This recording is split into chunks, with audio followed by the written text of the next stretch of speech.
Yeah, man. It's very exciting to put a face and a voice to the Facebook post. Exactly. Right. Exactly. Same here. Yeah, it's a little weird. You're even from my neck of the woods, Jamie. You're from Simi Valley, aren't you? If I remember correctly. I am. I grew up in Granada Hills. A little bit before you. Oh, I like Granada Hills. Yeah, Granada Hills. That was I was there Granada from Hills. time I was 3 till. Got into a lot of trouble in Granada Hills. You did? I don't doubt it. What's the like the population or the demographic there? I don't know what it is now. We sold my parents' house probably 10 years ago. And it was the demographics back then. When I was growing up, it was mostly white.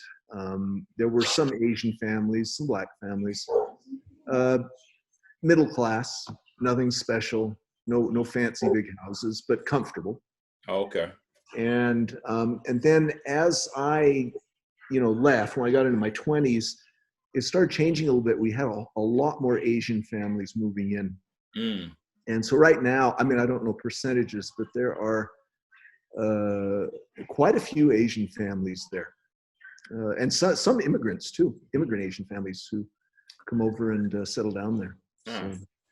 Yeah, I think where I grew up, when I was a kid, going through elementary school, like if I look at my old elementary school pictures, like it's a lot. I think it was a lot more white kids there, and as I grew up year after year, going up to different grades, like you would just realize it was like less and less white people. It got more, I guess, homogenous over time. Interesting. And I got a chance to go to some different school systems too. When I got to junior high, my mom had a choice between sending me to the public junior high school and the Catholic school. And so I ended up going to the Catholic school. And I think that was when I realized it was a real culture shock. You know what I mean? Well, and not just because of the racial breakdown, but also because of the class system, seeing different people. I mean, where I was from, by the time I got to 6th grade, my mom was a teacher and my dad was a steel mill worker. And my stepdad was a principal.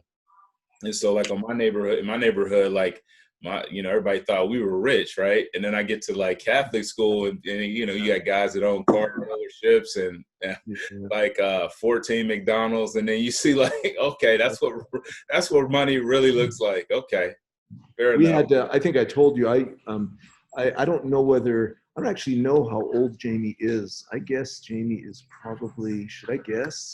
Yes, I need to hear this. Late 40s, 48, something like that. Close. Good God, 47. Good. Okay. All right. Yeah. So when I was a kid, when I was in school, in high school, Los Angeles the city school district was doing forced busing. And I went to Kennedy High School, which is in Granada Hills. It was a new high school. I was the first class to go all 3 years there. And when they started Kennedy High School, they bussed in a bunch of kids from San Fernando, which is almost entirely Mexican. Okay. Now there's others, El Salvador, and stuff. I'm in Ohio, so I have no clue what that means when you say that. Yeah, San Fernando is a town next to our town. Okay. And so they had a 20-minute bus ride, and then they bussed in a bunch of black kids from Pacoima, which is a city south of Van Nuys, which Jamie will probably have heard of. Pacoima is just off the San Diego freeway, and it was already at that time almost entirely black people. Okay. It wasn't a generation before, but like you say, the original settlers moved out further out, and black families moved in. And so our high school was, it was a third.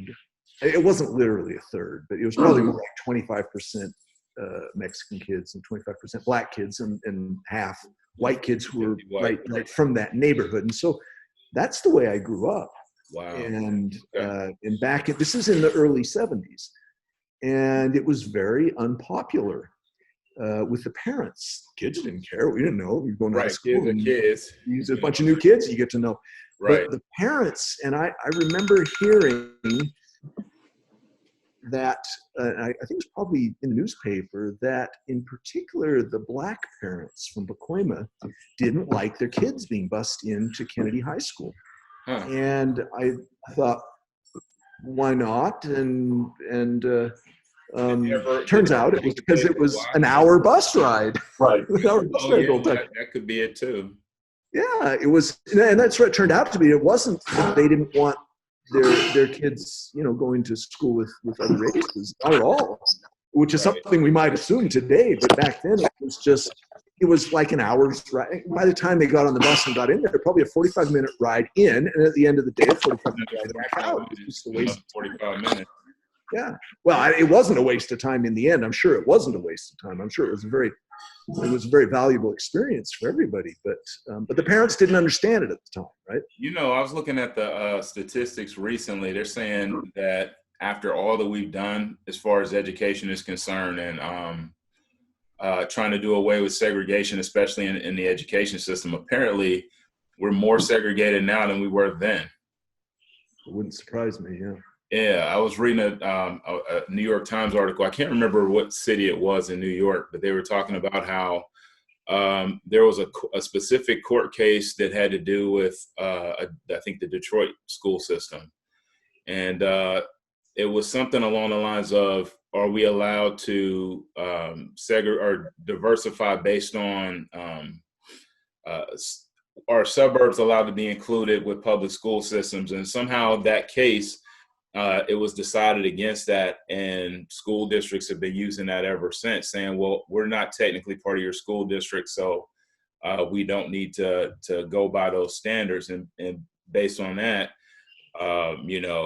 it's really been a defining, it's pretty much defined how schools are, populated ever since. So I wouldn't be surprised. I mean, like I said, by the time I got to high school, it was pretty much the polar opposite of what it was when I was in first and second grade. I might have been 3 or 4 black kids in the class, and then by the time I got to senior year, it was maybe 3 or 4 white kids in the class.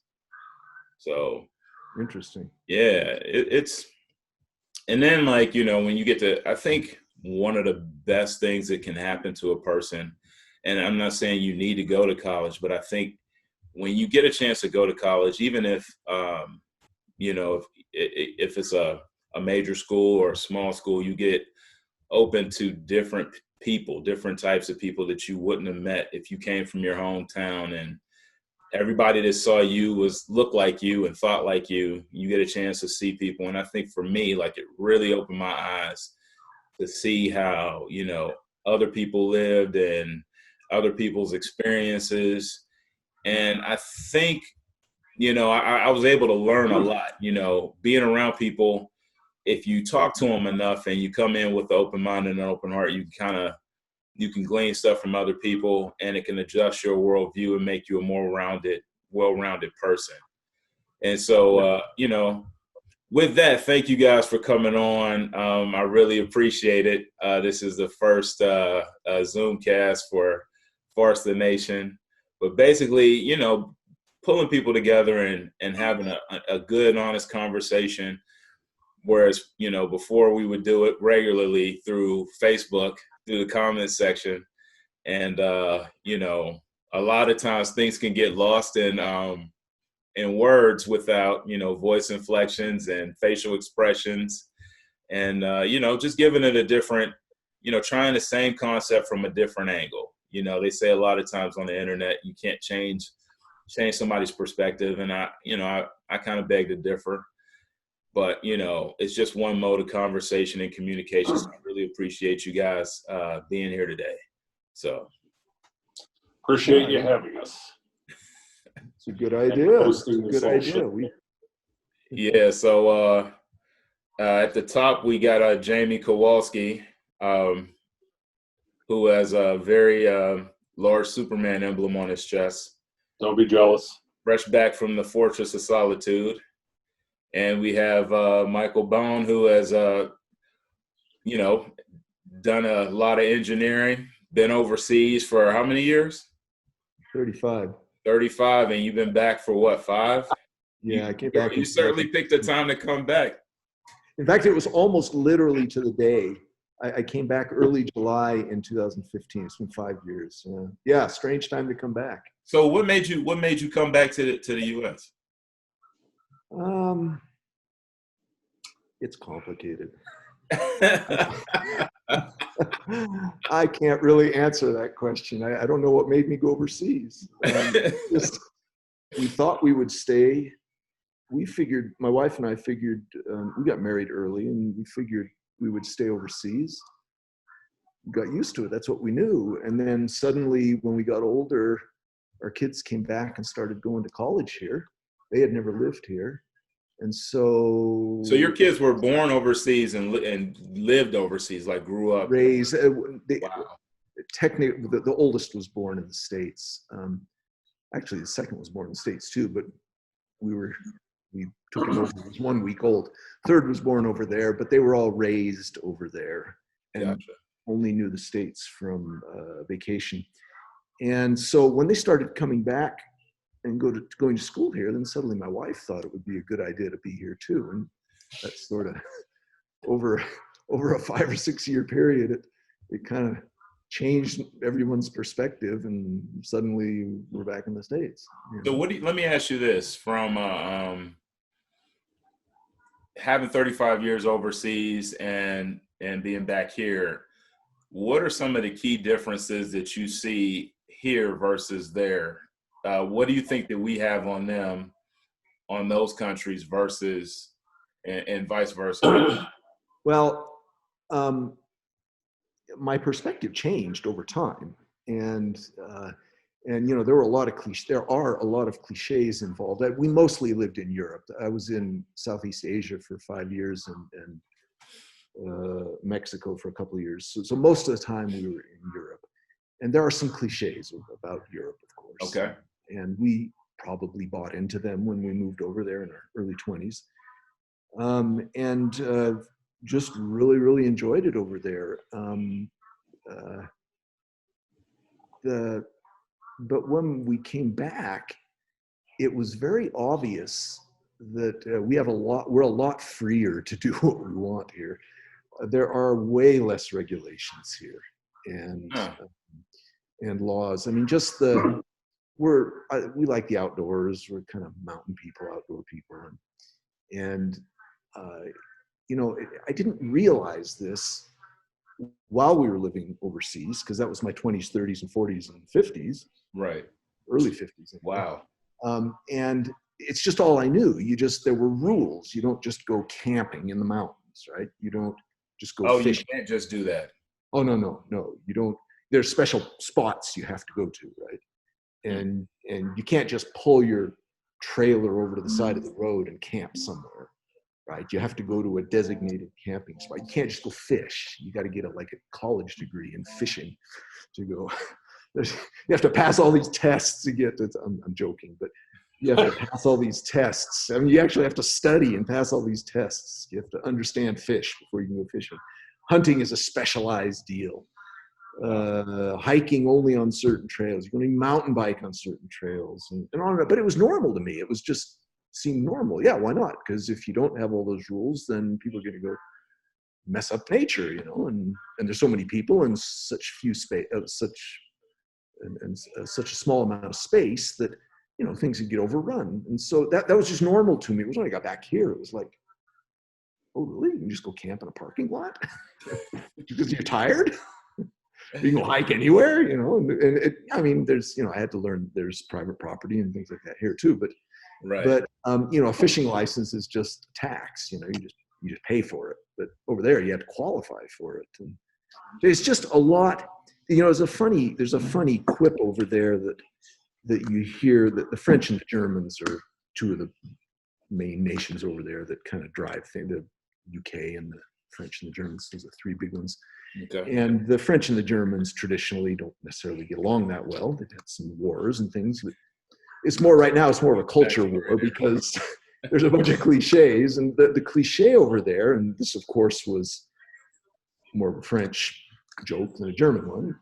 What they said was, in Germany, you're not allowed to do it unless you're you can't do it unless you're specifically allowed to. And in France, you can do it unless you're specifically not allowed to, right? So that's more like and you get back to the States here, and it was like that. I realized that quickly. Oh, this is actually, yeah. I mean, you basically do what you want unless there's a law that says you're not supposed to. So, Yeah. So it was. There really is a lot more leeway here to do what you want, as long as you're not harming others or harming things. Do you think you would ever move back? Oh yeah.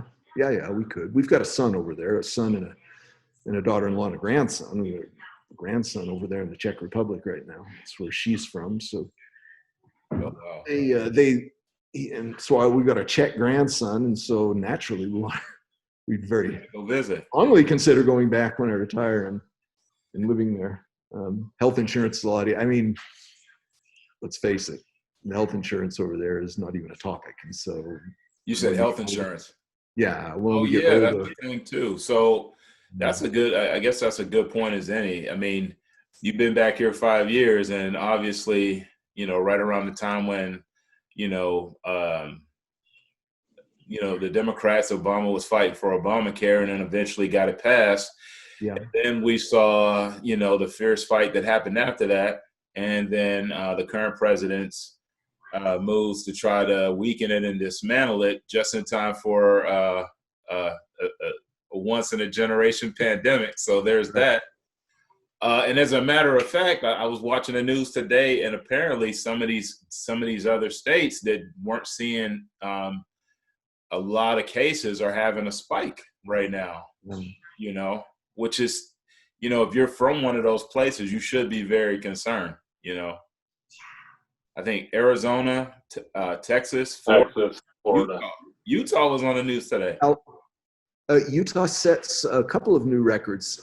It's hopefully is kind of flattening out now, but we shot way up, like 500 or 600 new cases a day. Right. But we're still the lowest. I just heard this yesterday. The governor was doing his regular press conference on the virus, and it's very well done.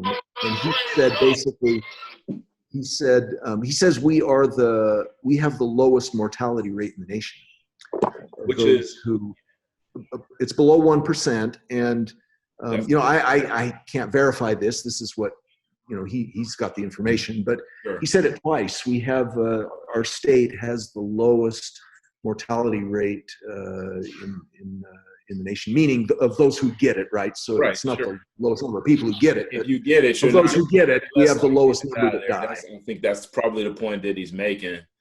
Yeah. I've had, living here in Ohio, I've seen a lot of people, well, not a lot of people, but, you says, 1% mortality rate, and just people that I know directly. I know people who have passed away from coronavirus, more than one, more than two, and know people, Jamie, and I'm sure you do too. We know people, just getting alerts from, different places saying, hey, just to be aware that a person was found to have the virus here or there or whatever.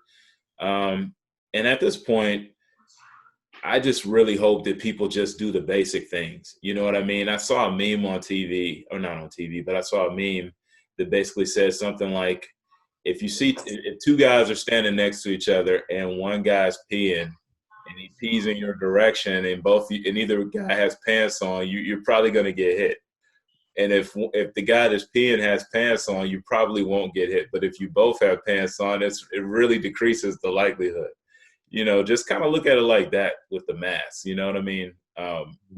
Just stay safe when I've heard that if you're out in public and you have a mask on and you're doing your social distance, you're far less likely to contract coronavirus. So I've seen I saw somebody, I don't know whether it was a nurse or a scientist or something, somebody who works in the medical field did a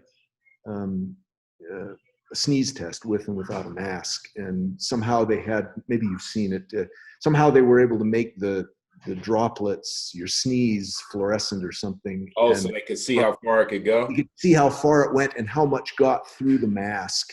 So I did with and without the mask. I think maybe Jamie's seen it too. And it was impressive. Wow. So how far did you see it? Did it look like it went? I can't remember exactly, but it looked like, 3 feet or something like that without the mask, 3 or 4 feet maybe. And with the mask, it was just, 6 inches or something. Right. I mean, there was a lot, but it didn't, the mask cuts the velocity. It's like shooting a bullet. If you try and shoot through a bunch of leaves, all those leaves, slow the bullet down. And that mask right there, right where you're launching the sneeze, it cuts the velocity of the droplets quite a bit. And the droplets are all still there. They got to go somewhere, but they just go in kind of a cloud right around your mask rather than launching themselves. Yeah. The thing that really irks me about this whole discussion is how somehow it's gotten turned into a culture war issue, a political one. Right. Yeah. And I mean, there are some legitimate reasons, just like there are legitimate reasons why people can't get vaccinations. They're allergic, they have some kind of reaction to it. But the whole point of the issue of herd immunity, not the political football and the distortion of herd immunity that like Boris Johnson was trying to forward, or some less than scrupulous or maybe just misinformed folks running for office. But it's really like people who can't wear masks, they are out there, or they get anxiety from putting things on their face.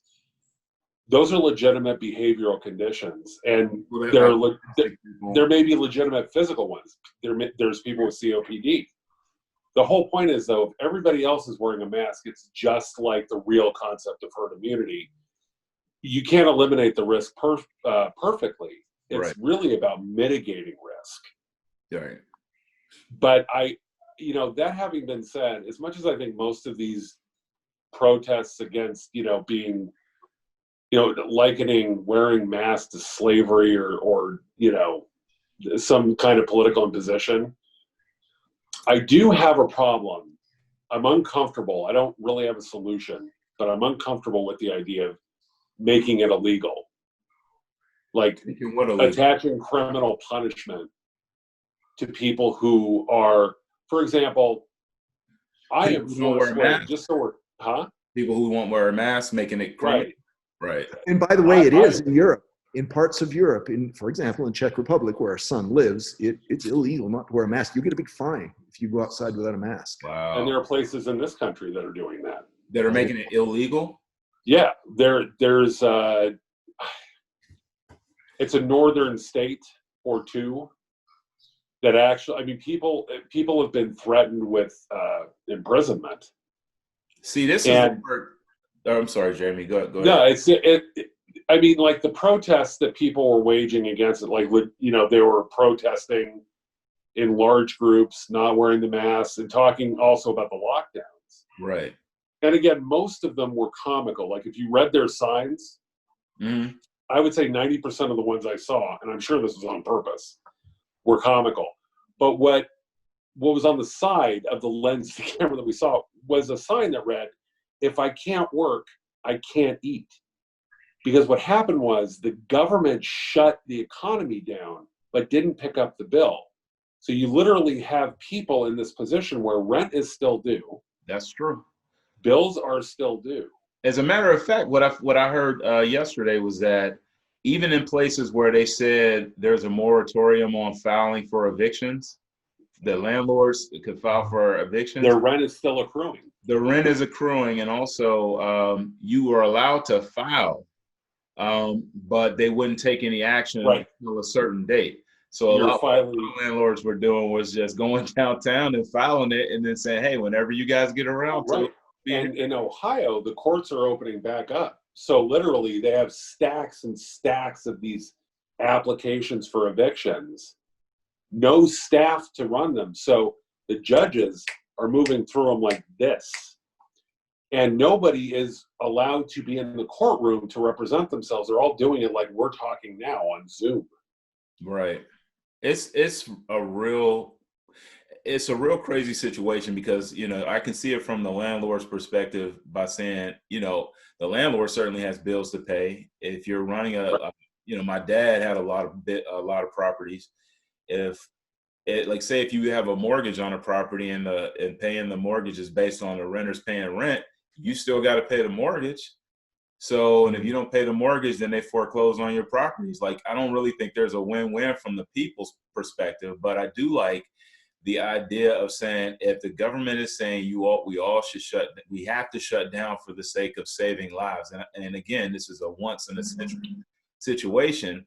Then they should have thought of a better way to make that happen. Even if it was just to say, all right, you're not going to pay your rent this week or this month, but the guy that owns the property, you don't have to pay your mortgage this month, and you just throw whatever you're not paying this month onto the back of whatever you owe. You're still going to pay the money. The money is still going to be there.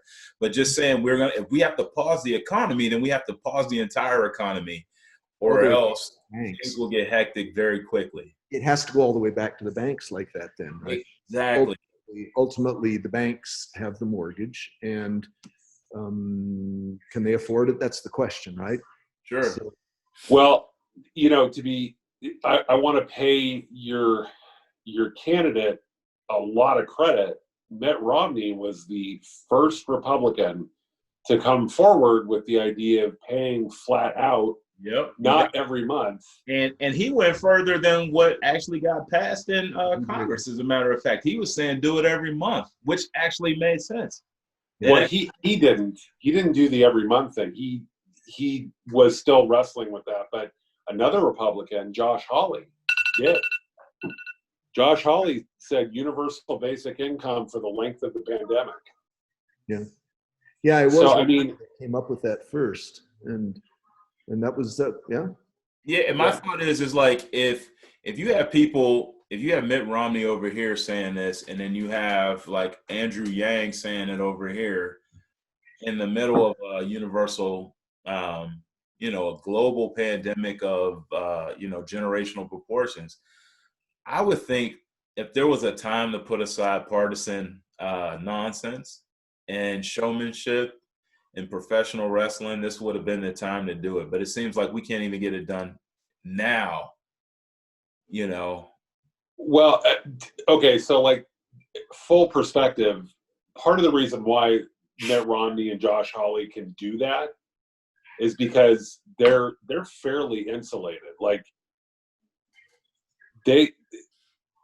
Romney and Hawley can pretty much count on their constituents to put them back in office regardless of what they say. Matter of fact, I think that's one of the reasons Romney really chose Utah to land after his stint in Massachusetts, because Utah's a pretty independent place. I can't remember Josh.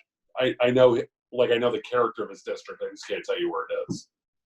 But they're also outliers. The only other real super outlier in the Republican Party right now is Rand Paul.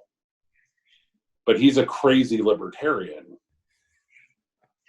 Like it's every now and again we overlap in interests, but then he goes off and diagrams. It's some weird Venn diagrams for sure. Weird stuff. But and if you want to laugh, whenever they're doing the Libertarian Convention, man, that's a circus. Just tune in for 10 minutes. You will not feel like you wasted your time. I actually know a few libertarians, and I mean,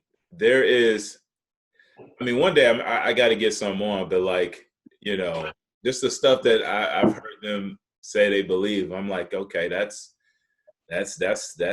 deep. I know a couple as well.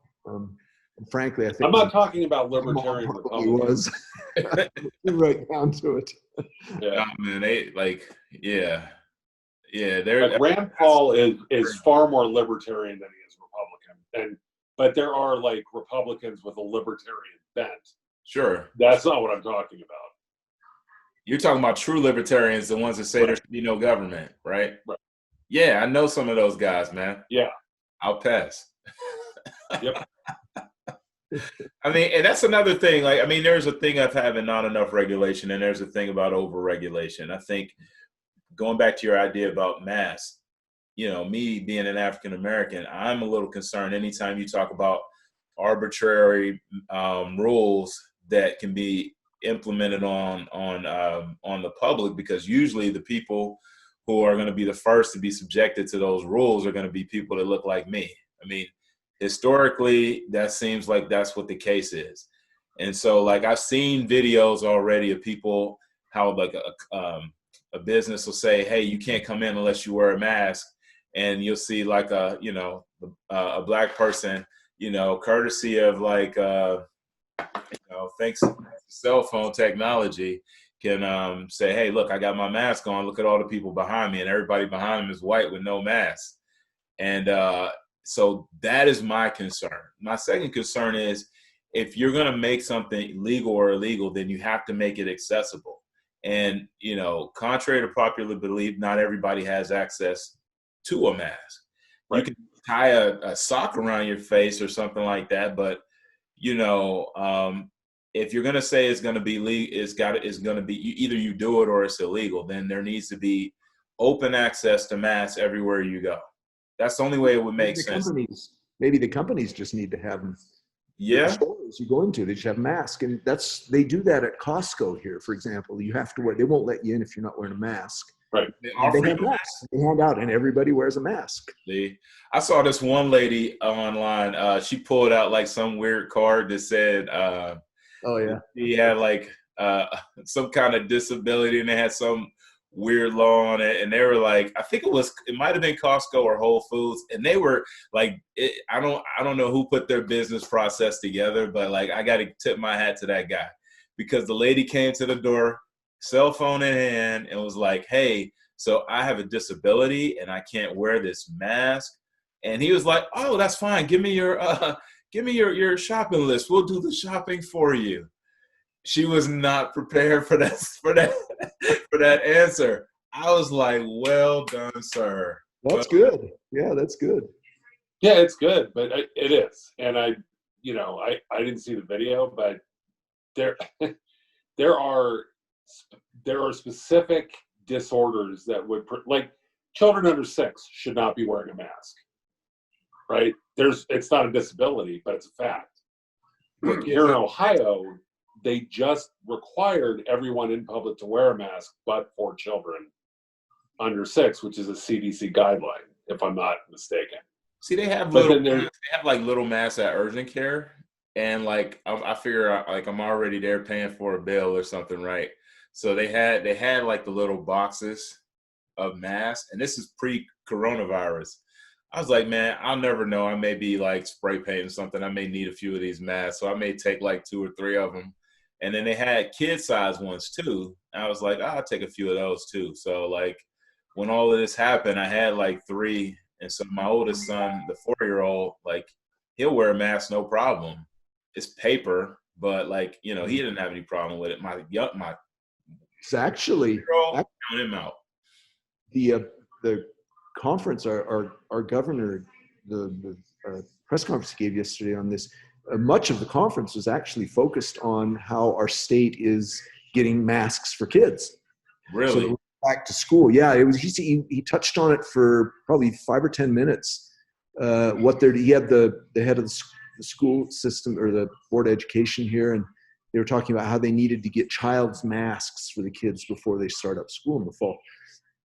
So I don't know. I've never heard what Jamie just said, but it wouldn't surprise me at all that it's not good for small kids. And maybe he was taking that into consideration, because school kids are everything from kindergarten up to 17, 18 years old. Right. And I mean, the thing is, like, already the things that we were told in the beginning of this pandemic, some of them have changed. So the mask thing, for instance, they said if you aren't an essential employee in a hospital, you shouldn't have a mask on. And I'll be the first person to say, before they even said that, I said, that doesn't make sense to me. I'll just go ahead and keep wearing this mask I have, and I'll just ride this train out and see where it takes me. Right. And now we've just had like 2 major scientific papers come out saying, no, masks are the real deal. And we could have saved, 20% of the lives lost already had we done two things: social distanced earlier and made everybody wear a mask. Even just like a week earlier would have made. Yeah. Yeah, they said a week would have saved like something like Right. 36,000 lives, something weird like that. Yeah, something like that. Huge. Yeah, they said like a number. week, because if you think about it, every week is exponential. So a week conceivably could have saved like I think it was 36,000 or it was 26. It was something like that. Yeah, so it's every second wasted is a shame, and again, it goes back to the whole politics of it all. Like, I remember Donald Trump was, remember when Donald Trump didn't want the people on the cruise ship to get off the ship because he didn't want the 13 extra cases, and now we're at what? How many million people infected in the country? I don't remember, 3. I can't remember. Yeah, I really got to do some fact This check. country comprises the most cases per capita in the world. We're topped only by some countries in South America, I think. Brazil. I think Brazil, right? Because they had the favelas, and they're like right on top of each other. I just think, like, it's scary and all that. I get it, but I think, some compassion for, like, that woman with the card that you brought up could have been totally legit. It is a thing for disabled people to have a card for disabilities that aren't common. Right. Like, there was remember the movie The Joker? I forget which government agency said, like, yeah, if you see this card, it's fake. We don't do this. Yeah. I think she had one of those. So, but yeah, there are people who definitely have like respiratory, situations that they can't put a mask on. And behavioral problems with, like, people who were victims of sexual violence, where some of that violence had to do with being choked, asphyxiation, and things like that. Yeah. Right. So, I mean, like, it's legit. I don't know. My whole feeling is, like, this is a time for us to be a little bit more. It's very easy to slide into authoritarian stuff, like, and I mean, like, cultural authoritarianism, not political authoritarianism. Like, when you see somebody with a mask, automatically, pardon my language, Mike, they're complete assholes and they deserve to be spit on, and they're just terrible. There are truly terrible people, and we've seen them on videos. I get that, but then there are others who are just don't legitimately not able to take part. And again, that becomes more incumbent upon us who don't have those disabilities to make sure we're wearing masks. But to really represent that herd immunity.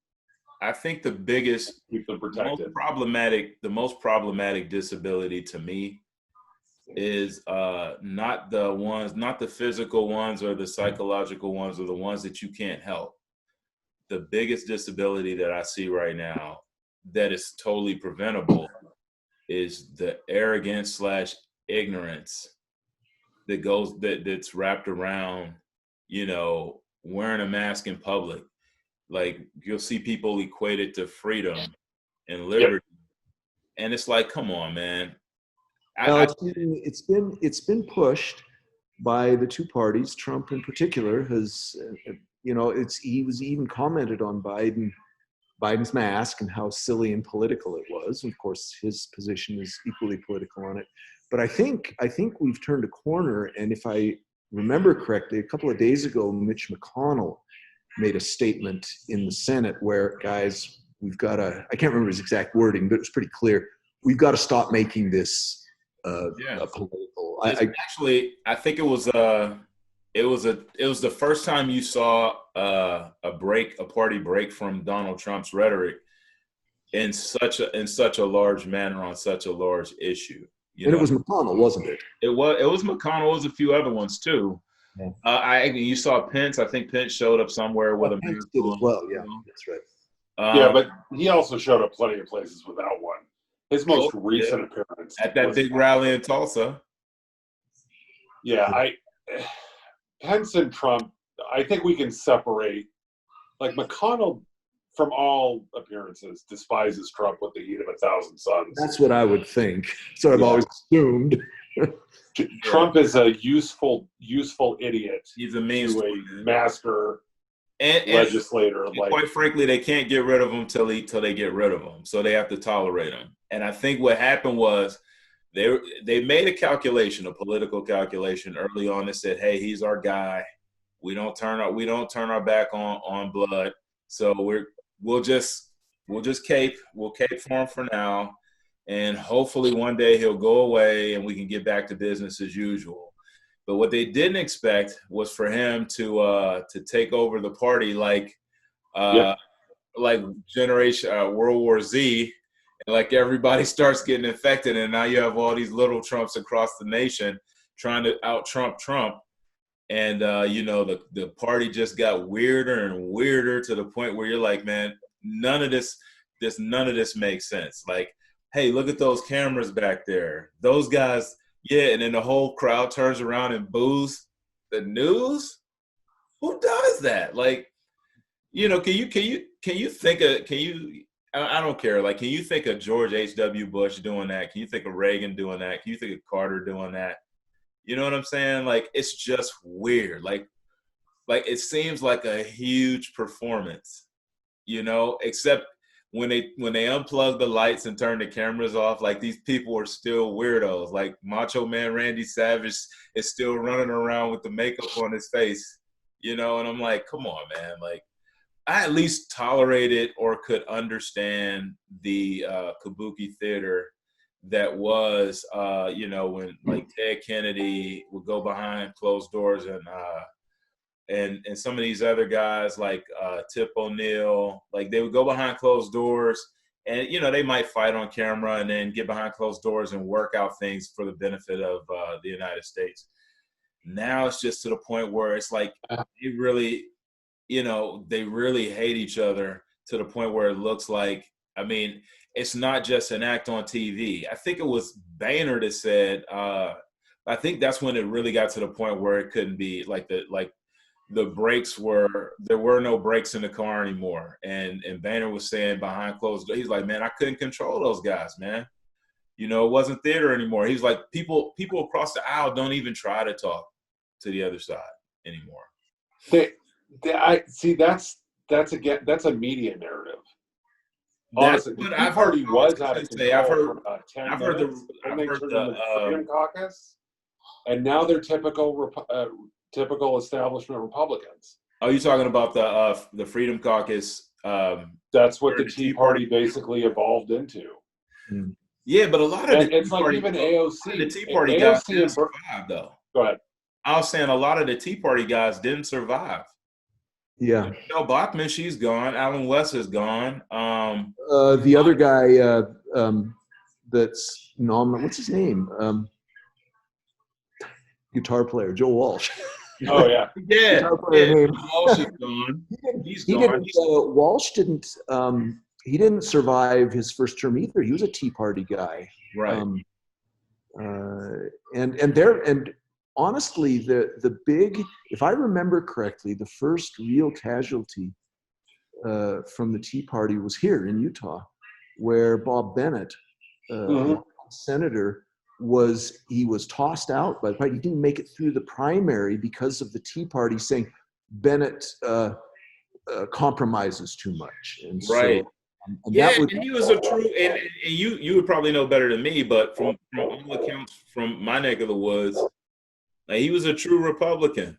He was a true Republican, and he compromised. His dad was a senator too, second generation senator, and he was known for working out compromises, and that was back. This is, I don't know, 2010, maybe like that. Yep. Suddenly the Tea Party said, no, we have to be strong. We can't be compromising, and that I think that was really what the Tea Party was all about. Like, that's what I remember. I was watching it from the Tea Party brought the government, like Ted Cruz especially. There were 30 guys in the caucus who basically said, you'll do it our way, or else. And we welcome your hate and we welcome your scorn because that turns into power. And they were right. Do you think That's how the thing. effective do you I wish I'm a lefty. Lefterson. And I wish that Bernie Sanders had have told when he was asked on stage, will you support the Democratic candidate? My fondest wish was for him to say, here's my platform. If you don't vote for every single thing I'm telling you to vote for, I'm going to tell all of my followers to vote Republican or vote third party or vote anyone but D's, period, without exception. Similar to how it's done over in Europe. That's how the small parties get into the coalition government, is they have something that they really want, and they just hold the bigger parties hostage and say, if you want that 51%, you've got to have us, and we want this. Okay, The Tea Party got everything like Obama wanted nothing to do with screwing around with the deficit because he's a fan, by and large, of modern monetary theory. He doesn't think deficits are that big of a deal. I happen to agree with that, but guess what? Tea Party didn't. Who was that, James? What was that? I said, who is that? Obama. Oh, okay. So the Tea Party said, we care about deficits, and I promise you, we're going to make you care about deficits. And guess what they did? They broke Obama, and Obama gave in. And by the time 2012 rolled around, the deficit was cut down by what, 30, 40%? Again, I'm not agreeing with the thing they wanted. That was the whole austerity thing, right? Huh? That was the whole austerity conversation, Yes. Right? Yeah. Okay. But that came from Ted Cruz was the leader of that movement. Ted Cruz by himself brought the entire government to a hold. Boehner hated that man, still does, with the heat of 1,000 suns. He ran Boehner out of there, man. Boehner's from Ohio. He said his whole thing was, please blame me, hate me, because when you do, you're acknowledging that I'm making your life a living hell. That's a good point. And that's power. I never thought of it like that. He lost. Now who is Ted Cruz? He's that weirdo with a beard. Because he bent the knee to Trump. He's no longer that guy. That was what I was about to say. That's what I was about to say about that. Like, you look at what he was doing back then, and now he's the guy that carries water for the president. Right. I mean, it's weird. It's weird. Like, don't get me wrong. Like, I understand how politics works. I really do. Like, I understand that there are times where, you have to make strange bedfellows. But trust me, man, if a guy said that my dad killed Kennedy, and he said, hey, his wife's pretty ugly too, and she's a bit of and she's a bit promiscuous as well. Like, you can count me out. There is not a seat in the land that would make me say, that guy, that's my guy. Vote for him. It would never happen. Like, it just lets me know, like, how much how much you really must want to be a politician in order to make those kinds of concessions. There's not a snowball's chance for me to do that. If you agree that people are pretty decent by nature, and I'm not asking you to, I do. That's where I live. Are pretty not good, but decent, right? If you agree with that, and then you throw at them millions and millions of dollars, the corrupting influence of that offer is huge. Ted Cruz went in there, I believe, as a believer. Like, when he said, this is what I think, I believed him. That's cool. I like that. When somebody lays their cards out on the table and says, this is what I think, come at me, bro. AOC did the same thing. Bernie largely did the same thing until, he became buddies with, and I'm talking about Bernie now, the Democrat establishment. And now what's he doing? He's going to the followers who rabidly supported him and said, you're irresponsible if you don't vote for this sundowning, milquetoast, cocktail party joke in terms of presidential politics before Obama gave us all the magical gift of making him vice president. And now we're in this wonderful situation where we have to vote between two dipsticks, two schmendricks, both for vastly different reasons. One just happened, just in terms of pure harm reduction and cost benefit analysis, one seems like he would be less destructive than the other, maybe. But here's the thing. Like, what people are now saying, you know, Trump is the worst president ever, and they forget George W. Bush, they give that guy a pass. If you do just the pure body count metric of which president is worse, like who killed the most people during their presidency, during their first term, George Bush wins by a landslide. Period. Explain. The Iraq War that he lied to get us into. Whether you agree with that war or not, you cannot hide from the fact that he lied. He lied to us. He completely fumbled the response of the very clear warnings that he got from our beloved intelligence community, and fuck them too. Sorry again, Mike.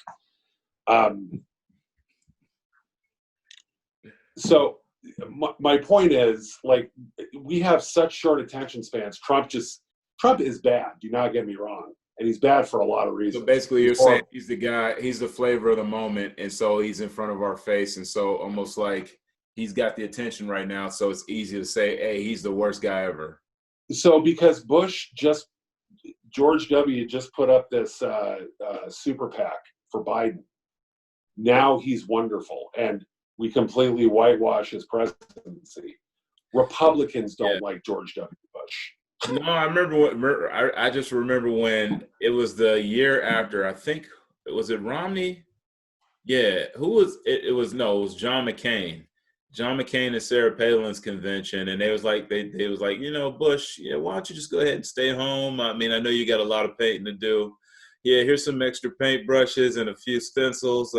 You know, we'll check in on you next week.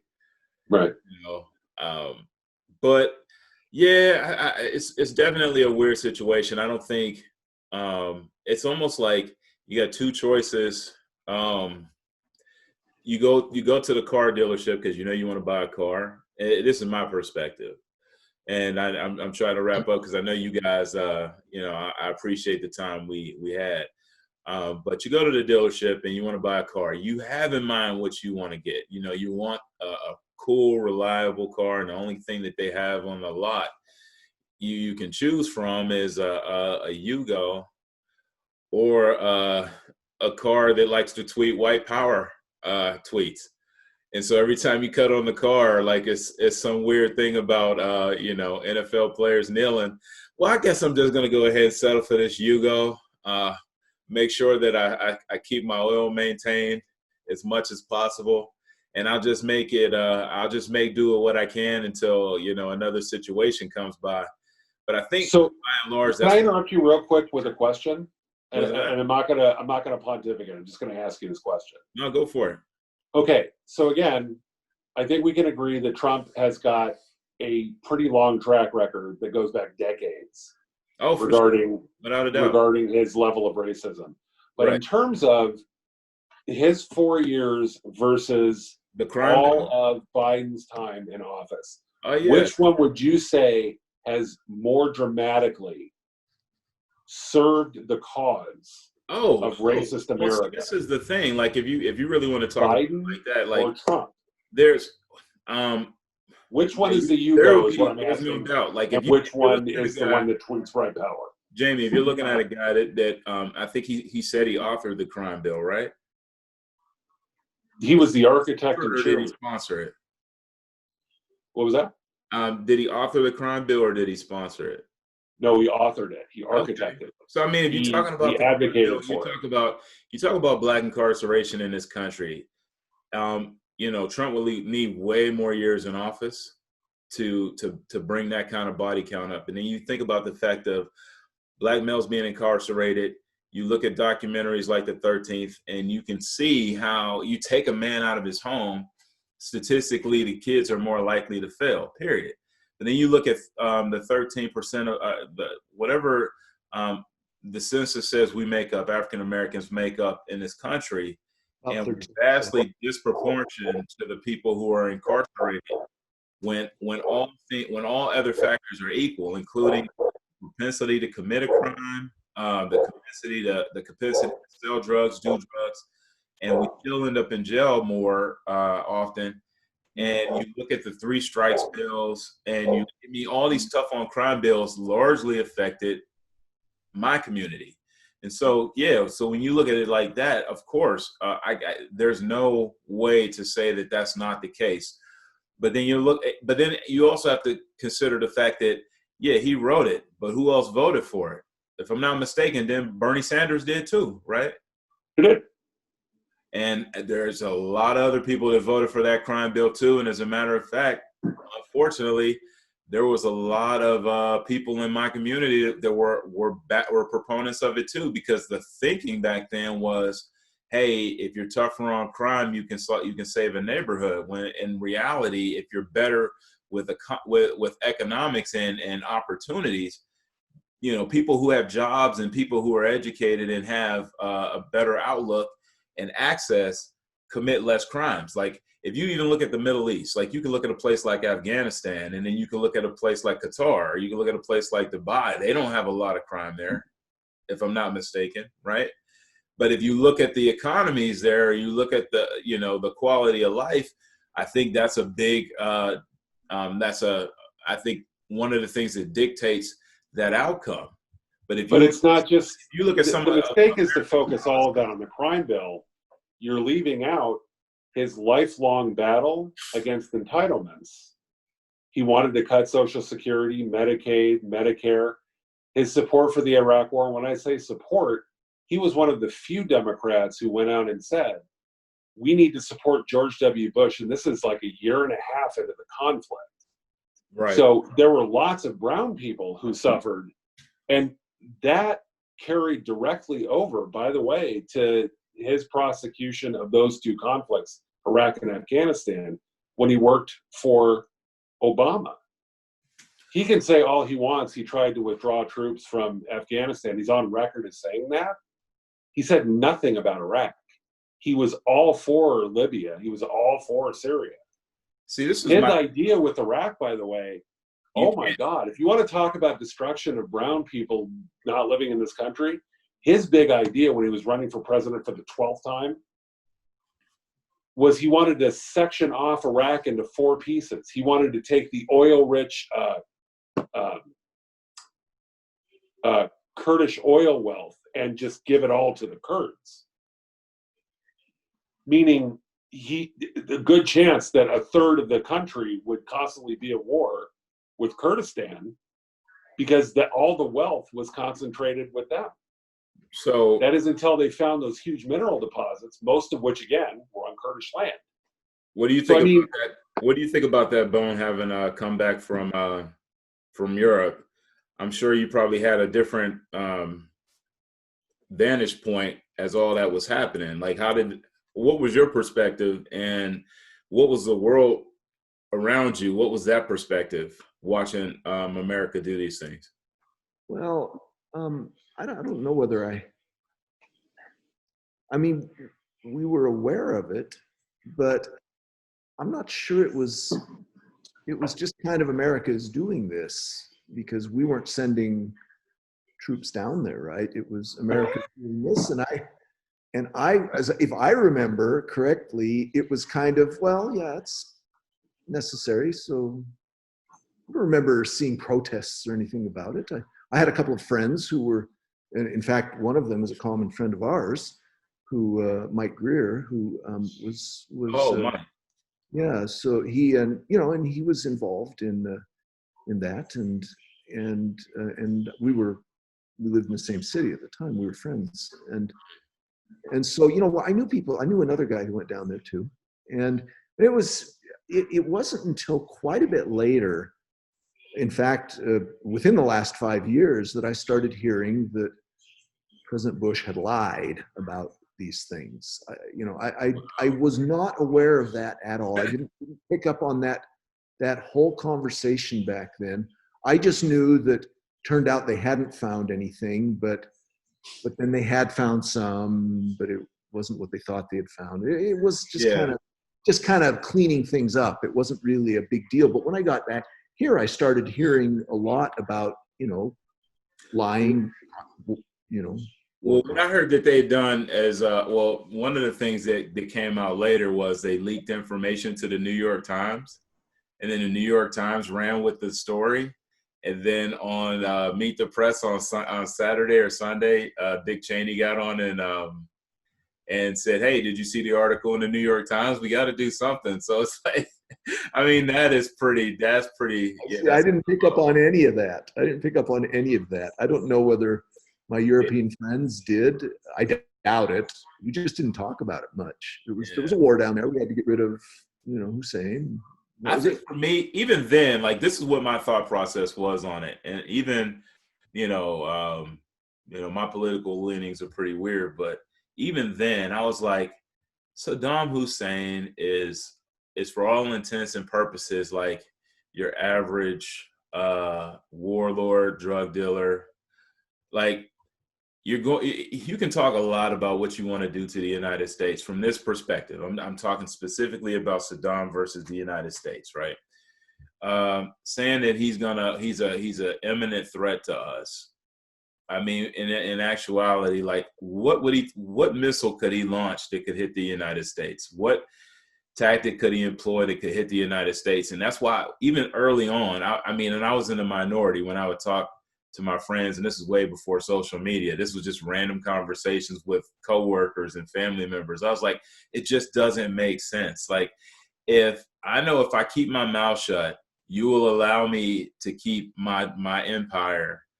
So I might bark a little bit, but I'm not really going to do anything. I think, and I thought that at the time. I was like, none of this makes sense. We're looking for somebody to beat up to justify, or to, like, to get some blood for what happened to us after 9/11. And so when all that happened, I was like, you can't fight a nebulous organization, but, I know where you live and I can sell this dream. And so let's go ahead and fight this war. And I think the neocons at the time, what was it? I can't remember which magazine it was, but I think it was the National Review or the other one, The Nation, one of those two. Oh, The Nation, yeah, The Nation's. Yeah. So they basically had they called them the Neo-Reaganites, but basically they were saying that it's just so crazy that it just might work. But they were like, all right, so what we can do is take Saddam out, and we can implant an American government. We can capture the oil. We can use the oil to pay for the war. But now we also have a democracy, a thriving democracy right on the border of Iran. And people from Iran will see how great Iraq is, and then we can topple Iran as well. It's just so crazy it might work. And they were trying to sell this plan. They tried selling it to Clinton, and they tried to, and Clinton said, well, his thing was like, how would it make us look? And how can it serve my own purposes, or something to that effect? So, and he was out. But then when W. Bush came in, he put a lot of those guys in his cabinet. Donald Rumsfeld was one of them. He put them in his cabinet. And I mean, let's be real, like, he wasn't the guy that is like, he wasn't the best leader, but he sure had a lot of people around him that, he had a good cabinet. Even if they had some wild ideas, like, they knew what they were doing, to the point that they could affect a war and enact a war and actually. Well, they've been in government for an eternity, so that, like, Cheney and Rumsfeld knew one of the things they knew was personnel was policy. So you're right. Right. Bush was actually a pretty decent leader. A lot of the things that he would say in public that made him sound dumb, we found out later through reporting he was doing it on purpose, because there was polling that found that kind of talk was endearing. Remember, he ended up in Texas, but he came from a northeastern state. Huh. The Yeah. Bush family comes from, you know, they've got a long and storied past with money and privilege. So he adopted that persona because it worked. So let me ask you a question, and then we can leave it here. So, Bown, I know you're not a huge Biden fan, right? Is that's probably not a misstatement, right? No, So it's not. with that being said, and Jamie, I know you're all the way on Team Biden. I'm sure you got a bunch of stickers on the back of your car right now. I know where you The live. next, Biden Youth Party meetings. But with that being said, what can you think of a person right now that if he were to say, this is my running mate, it would give you it would make you seriously consider voting for him? And if so, who would that person be? Romney.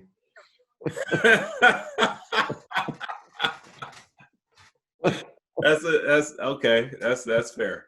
That's fair. You know what? Quite frankly, that actually would not.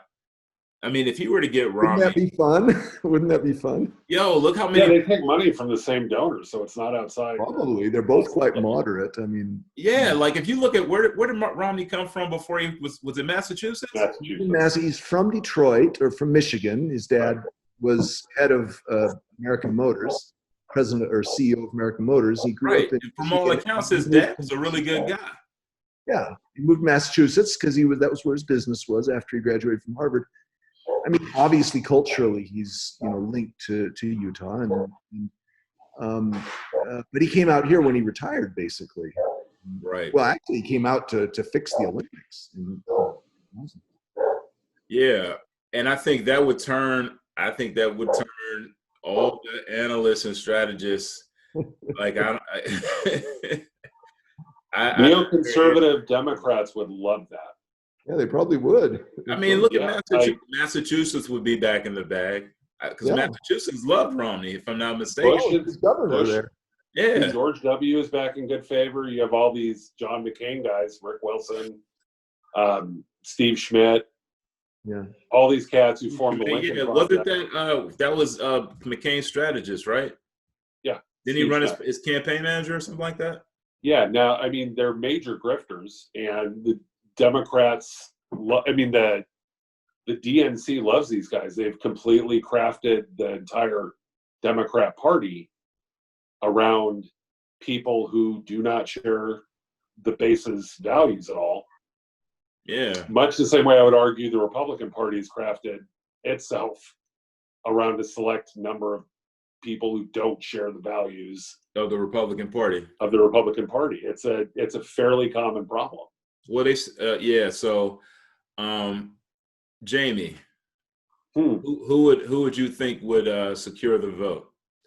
I can give you two answers to that. To secure the vote or my vote? Your vote. Okay.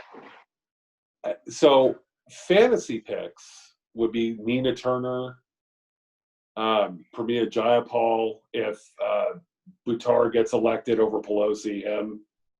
But those are. Is she being primary right now? Yeah.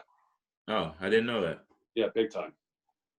You think she runs the risk of losing? I would love it if that were true. I don't know. My ability to protect anything anymore is just shot to hell. So I don't know, but realistic picks, as much as this makes me throw up in my mouth a little bit, Elizabeth Warren. She's viable, or practical. Like, she's still on the card because she's got this whole identitarian politics thing going that I think is appealing to a lot of the suburban white women votes that, frankly, Biden's campaign has crafted itself towards trying to woo. And she's not, because she's proven herself to be kind of a Biden loyalist by not attacking him during the primaries at all. She didn't. As a matter of fact, she attacked Bernie, which was a shock. Yeah. Yep. But yeah. To some small number of us saw it coming a mile down the road. But this is my guy, and it's not a guy. I think it's Tammy Duckworth. I'm not surprised you're saying that either. I mean, I'm just a pragmatist. And I look at it and say, the lady has a Purple Heart. You can't, you're not going to win the debate over who can out-patriot a patriot who walks into the building on prosthetic legs after serving a tour in Iraq. You can't do it. So that takes that off the table. And then you think about all the people who are in the military right now who are disenchanted with the current administration, on top of what we just learned about, the bounties from Russia, and them kicking the one guy off his boat for trying to save his troops from coronavirus. You have all that, and then this woman is is right behind you as your second in command. Not to mention that she's she's already shown herself to be a capable politician. I've seen her in action. I haven't heard of I haven't heard of anything hitting her. You know what I mean? When Trump, one of the benefits Trump had is that he was able to, what do they call that when you're racing and you're behind the person in front of you? Drafting. Trump had the benefit of drafting behind all those other politicians to come behind him and beat him. And on top of that, he had no past politically. This time he does. Right now, I haven't heard of anything that Tammy Duckworth has done that would be problematic from the national perspective. So the two most prominent women running in this Democratic primary, how well did they do? Did any of them win a single state? I can't remember. I don't think they did. They did not. And did they win the women's vote in any primary? I don't think they did that either. They didn't. Yeah. So what we know from polling and study on this subject is, especially from 2016 to now, all of this hype that we get from the media about, we're all identitarian and tribalizing behind not like-minded, but like-visaged folks, people who share our lived experience, that's nonsense. This last election cycle, the politician that got more money, small dollar donations from military service persons and State Department service people was Bernie Sanders. So the point I want to make to you is, and I've said this to you before, what you're advocating is 1996 politics. That's not where we are anymore. So you think Elizabeth Warren is the one to bring it home? No, you asked me what I thought, who he could pick realistically that I personally would support. Frankly, you could run a sponge against Trump right this minute because he's not losing to Biden. He's losing to the coronavirus. SpongeBob then. Yeah, you could. Right now, you're right. He has dropped in every demographic, and the biggest hit has been with seniors who are scared to death of coronavirus, and so are leaving his camp in droves. Yeah, I think it's that. And and it's the quietly trying to still dismantle Obamacare during a pandemic. It's so crazy to me. But nobody knows about that. Seriously, I mean, I'm not saying you guys don't, but the vast majority of people don't, because he filed that brief at midnight, and the only place I saw that story on were papers like The Intercept. You didn't see it on MSNBC. I didn't anyway. It could be out there, and I could be totally wrong, because I'm not Batman. I don't have 4,000 screens going. Bown? But we've still got several months for that news to get out, and I'm pretty sure it's going to. I think you're right, Jamie. It really didn't hit the news when right. I see. Yes, I mean I saw it on Axios or something, or on The Intercept. Okay. But you can be sure that Biden's camp is going to play this up big time. Yeah. And I would hope especially so, if they make a decision. Right. Yeah. Well, I hope you're right. Yeah. And it's not even that I'm championing Biden, but it's just so out there that he would do that. Yeah. Yeah. Just bizarre. But I think what he's right trying now, to do is just throw red meat to his base. I think right now what we're seeing is to coin a term Bown used a lot is a bunch of own goals. Own goals, yeah. Between his the president's how he dealt with the coronavirus from the beginning to now. I mean, even yesterday or today, when he was talking about the improvements to the economy, he's saying, yeah, we're flattening the curve. Like, numbers don't support what you just said. Like, even if I don't care what you believe, because numbers are numbers. Like, that's just a flat out falsehood. And the experience, the lived experience of people on the ground know that that's a lie. You know what I mean? And so there's own goals there. Then there's the constant, like, he'll do one thing, get impeached for it, and then do it again, and then get caught. It's just so many things that, people are just finally, like, he's losing with white women with high school, no higher than a high school diploma. Like, he's winning, and these totally cemented bricks of his demographic, those are starting to erode at this point. But at the same, they are. But the thing to keep your eye on, so you look at Biden's numbers, and when they really get down to it, they ask questions like, what's your enthusiasm level? Here's where Biden's is at. People are voting for Biden because they don't like Trump. Now, the people who are voting for Trump are very enthusiastically voting for Trump to the tune of like 80%. Now, that makes so sense. Biden's only got Biden is the guy 36% of his voters who are excited about voting for him. Yeah, Biden is the guy. I would liken Biden to, like, you ever go to a restaurant and you say, hey man, give me a Pepsi, and they say we only got Coke products. You say, okay, give me that then. Like, he's that candidate right now. I think probably saw the same thing Jamie did, just what you were referring to, the enthusiasm. So who are you voting for? How enthusiastic are you? And it was, if I remember correctly, it was like a 30%, 60% flip between the two. Yeah, that sounds more 30% were enthusiastic for Biden, but 60% were enthusiastic for Trump of those voters. It was a mirror image of the two. It was pretty interesting. It is. So I guess we'll have to figure it out and see where it takes us. But anyway, guys, I really appreciate having this conversation. It didn't touch on nearly the topics that I thought we would talk about, but it was very fun, and I really appreciate it. Yeah, thank you, Michael. I'm not kidding, man. It was a sincere pleasure finally getting to talk to you. Same here, very much so. And I love your house. Yeah, that's very nice, man. This is our cabin, yeah, up in the woods. We like to come out here when we can. Well, we got moose that walk by. Oh, see, now I'll pass. Yeah, there's a spray for that, I think. I think the biggest thing you might see here is a deer. And those are the smallest things you see here, yeah. Well, I appreciate it, guys, and I will be talking to you soon. Thanks again. Cool.